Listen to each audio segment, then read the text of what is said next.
Welcome to గరం గరం బెజవాడ రుచుల్లో. ఈరోజు చూడండి, బీరకాయ మీద ఉన్నటువంటి బెరడు ఉంటుంది కదండి, అదే బీరకాయ మీద ఉన్న తొక్కు ఉంటుంది కదా, దాంతో ఈరోజు రోటి పచ్చడి చేస్తున్నానండి. నేను ఈ పచ్చడి ఎలా చేయాలో చూద్దాము. పచ్చడికి తగినంత ఆయిల్ వేస్తున్నానండి.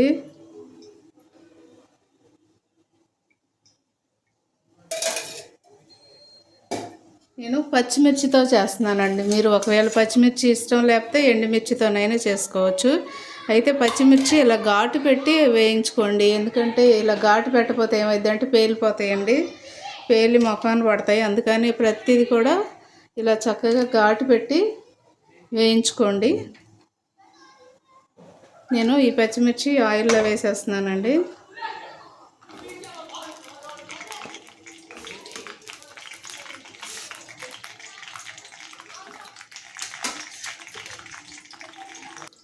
సరే, మూత తీసి చూద్దామండి, ఎందుకంటే కలుపుతూ ఉండాలి, మాడిపోతాయి.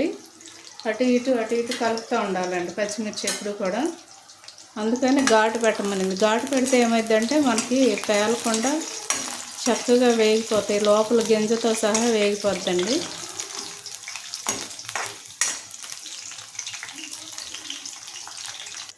చూడండి, పచ్చిమిర్చి చక్కగా వేగిపోయినాయి కదండి. ఇప్పుడు నేను వీటిని ఒక గిన్నెలోకి తీసేసుకుందాం. ఈ పచ్చిమిర్చి ఎంత వేగితే అంత బాగుంటుందండి, ఎందుకంటే పచ్చిగా ఉంటే పచ్చడి, రోటి పచ్చడి బాగోదండి. ఇది మనం ఇడ్లీలోకైనా తినొచ్చు, అలాగే దోశలోకైనా, రైస్లోకి కొంచెం వేడివేడి అన్నంలో నెయ్యి వేసుకుని తింటే సూపర్గా ఉంటుందండి. తప్పకుండా ట్రై చేయండి, ఈ చట్నీ చాలా బాగుంటుందండి.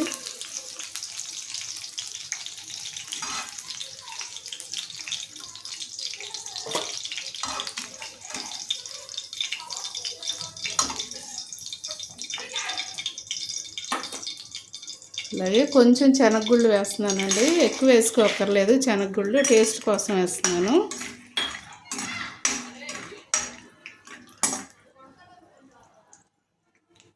చూడండి, ఇవి కూడా వేగిపోయాయి కదండి.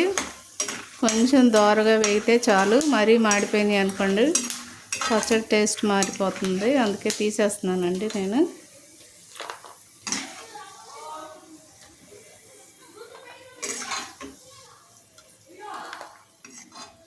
ఒకవేళ శనగగుళ్ళు ఇష్టం లేకపోయినా పర్వాలేదండి, మామూలుగానే చేసుకోవచ్చు.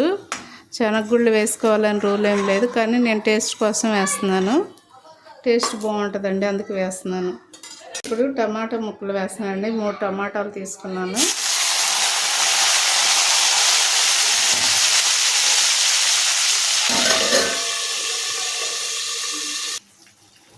చూడండి, కొంచెం చింతపండు వేస్తున్నానండి.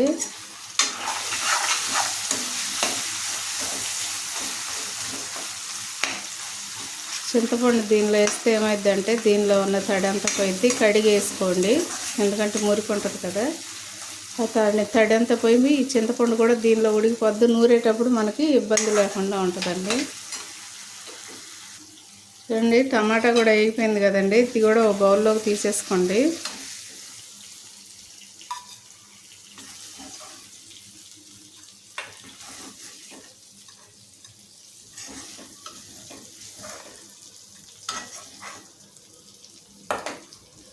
ఇప్పుడు ఒకవేళ ఆయిల్ చాలకపోతే కొంచెం వేసుకోండి, నేను కూడా కొంచెం వేస్తున్నానండి. చూడండి, కొంచెం వేస్తున్నాను.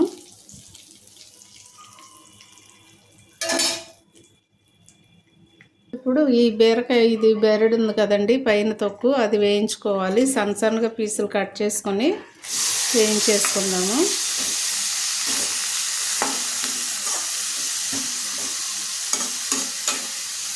కొంచెం స్టవ్ సిమ్లో పెట్టి వేయించండి.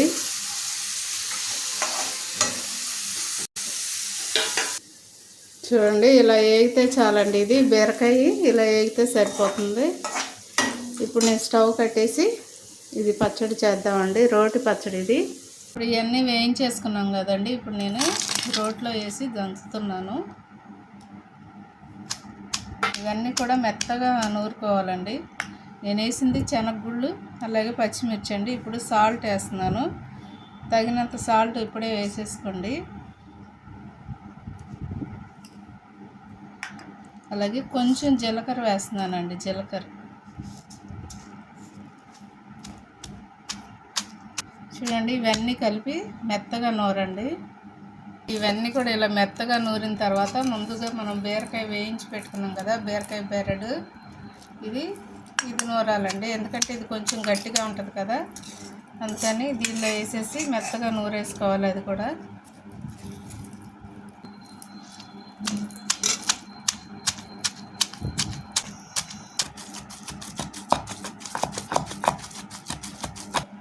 చూడండి, కొంచెం వెల్లుల్లిపాయలు వేస్తున్నానండి. కొంచెం సరిపోతాయండి స్మెల్ కోసం. అది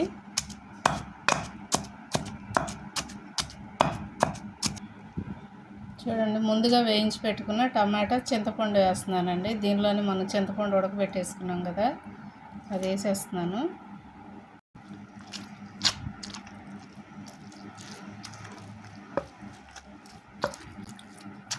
ఇలా పైన పడుద్దండి, కళ్ళల్లో పడుద్ది. అందుకని కొంచెం జాగ్రత్తగా ఇలా మెదుపుకోండి. ఇదంతా కూడా మెత్తగా నూరేంత వరకు, టమాటా వేసినప్పుడు మాత్రం కొంచెం జాగ్రత్తగా నూరుకుంటే సరిపోయింది. చూడండి, ఇలా మెత్తగా అయిపోయిందండి. చూడండి, చాలా మెత్తగా అయిపోయింది. ఇలా ఉంటే చాలండి, రైస్లోకి చాలా బాగుంటుంది. అందుకని నేను తీసేస్తున్నాను. ఒకవేళ మీరు తాలింపు చేసుకునేటట్టయితే తాలింపు చేసుకోవచ్చండి, లేదు ఇలాగే తినేసేటట్టయితే ఇలాగే రైస్లో వేసుకోవచ్చు. కానీ నేను తాలింపు చేస్తున్నానండి. ఇప్పుడు ఒక బౌల్లోకి తీసేసుకుందాం. చూడండి, నేను పచ్చడి తాలింపు చేస్తున్నానండి. ఇప్పుడు కడాయి పెట్టుకొని తగినంత ఆయిల్ వేసుకోండి పచ్చడికి.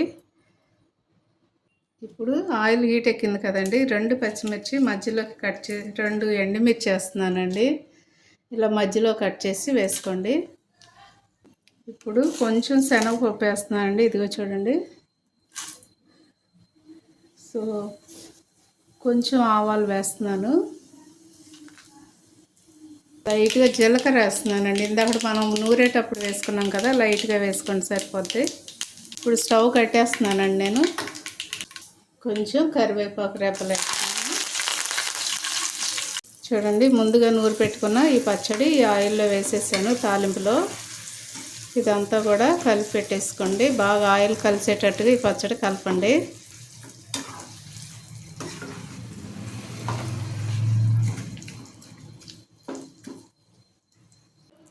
ఈ ఆయిల్ అంతా కూడా కలిసిపోయిన తర్వాత మనం ఇప్పుడు ఒక చిన్న బౌల్లో కానీ లేకపోతే ఒక బాక్స్లో కానీ పెట్టి మూత పెట్టుకోండి. చాలా బాగుంటుందండి. వేడి వేడి అన్నంలో కొంచెం నెయ్యి వేసుకొని ఈ పచ్చడి వేసుకొని తింటే చాలా బాగుంటుంది. అలాగే దోశలోకి, ఇడ్లీలోకి కూడా చాలా టేస్ట్ బాగుంటుందండి. తప్పకుండా ట్రై చేయండి. ఇప్పుడు నేను బౌల్లోకి తీసేసుకుంటున్నాను. చూడండి, ఎంతో టేస్టీగా ఉండే బీరకాయ బెరడు రోటి పచ్చడి రెడీ అయిపోయిందండి. మీరు కూడా తప్పకుండా ట్రై చేయండి. చాలా బాగుంటుందండి. టేస్ట్ బాగుంటుంది. అలాగే తప్పకుండా మా ఛానల్ని ఫాలో అవ్వండి.